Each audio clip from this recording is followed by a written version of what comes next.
नमस्कार, मैं हूं आपके साथ मयंक। देखिए, नीतीश कुमार ने बड़ा ऐलान किया है। उन्होंने कहा है कि 2025 से 2030 यानी अगले 5 सालों के अंदर 1 करोड़ युवाओं को नौकरियां दी जाएंगी, रोजगार दिए जाएंगे। देखिए, बहुत बड़ा ऐलान माना जा रहा है। नीतीश कुमार जो है वो सीएम पद की जब से उन्होंने शपथ ली है, उसके बाद से वो अपनी सरकार की योजनाओं को लेकर, प्राथमिकताओं को लेकर लगातार एक्शन मोड में है और उन्होंने एक बार फिर बड़ा ऐलान किया है। इनफैक्ट उन्होंने कई ऐलान किए हैं। अगर मैं पहले आपको एक नंबर्स में बताऊं, उन्होंने वादा किया कि 5 साल में 1 करोड़ लोगों को, 1 करोड़ युवाओं को नौकरी दी जाएगी, पहली बात। दूसरा, उन्होंने कहा बिहार में उद्योगों का जाल बिछाने का लक्ष्य रखा गया है, दूसरी चीज।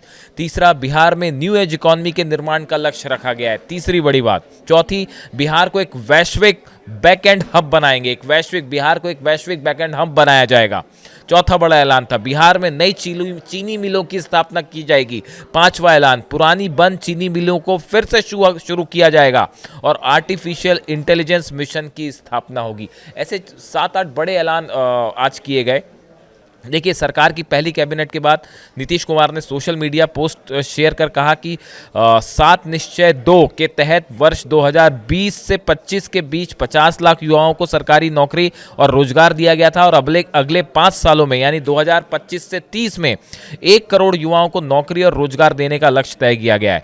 मुख्यमंत्री नीतीश कुमार ने सोशल मीडिया एक्स पर पोस्ट शेयर कर लिखा, मुख्यमंत्री नीतीश ने कहा कि नई सरकार के गठन के साथ ही राज्यों में उद्योगों को बढ़ावा देने और बड़े पैमाने पर रोजगार सृजन करने के लिए तेज गति से काम शुरू कर दिया गया है। बदलते बिहार की विकास को नई रफ्तार देने के लिए प्रौद्योगिकी और सेवा आधारित नवाचारों पर आधारित न्यू एज इकोनॉमी के निर्माण का निर्णय लिया गया है। इस दिशा में बिहार से जुड़े अग्रणी उद्यमियों के सुझाव को लेकर नई योजनाएं और नई नीतियां तैयार की जाएंगी। देखिए, उन्होंने कहा कि जो अलग अलग इंडस्ट्रियलिस्ट हैं उनसे सुझाव मांगे हैं, वो सुझाव दें और उसके बाद जो है उसके आधार पर एक बड़ी इंडस्ट्रियल पॉलिसी तैयार की जाएगी जिसमें ज़्यादा से ज़्यादा युवाओं को रोजगार मिल सके। इसके लिए एक बड़ा रोड मैप तैयार किया जा रहा है। देखिए, इसके अलावा टेक्नोलॉजी हब बनाने की योजना है, defence corridor, semiconductor manufacturing park, global capability centres, mega tech city और फिटनेस सिटी की जो है फिनटेक सिटी की भी स्थापना की जाएगी। इस तरह की बातें हैं। यानी आप देखिए, नीतीश कुमार ने शपथ लेने के बाद फौरन एक्शन मोड में है और बिहार की इकोनॉमी को तेजी से आगे बढ़ाने के लिए वो एक बड़ा रोड मैप तैयार करना चाहते हैं और उन्होंने वादा कर दिया कि अगले 5 साल में जो है तेजी से रोजगार बढ़ाए जाएंगे और 1 करोड़ युवाओं को नौकरियां दी जाएगी। कुछ निर्णय हुए हैं, वो उद्योग के जाल को बिछाने का है और बड़े पैमाने पर रोजगार सृजन का है। जो पहला निर्णय है वो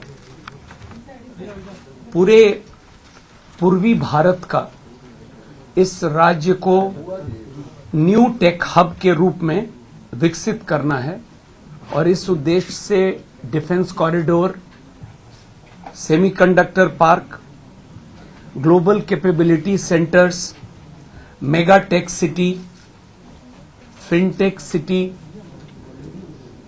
ये जो स्थापित करना है, तो इस तरह की योजनाओं को कैसे स्थापित किया जाए, एक मिशन मोड में, और उसका अनुश्रवण करने के लिए मुख्य सचिव की अध्यक्षता में समिति के गठन का निर्णय हुआ है और इस समिति में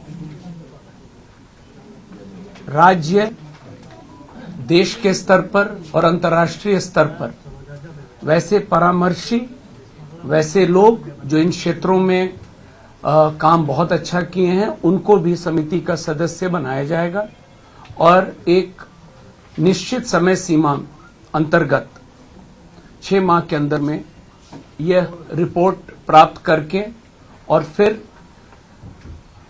काम को प्रारंभ किया जाएगा।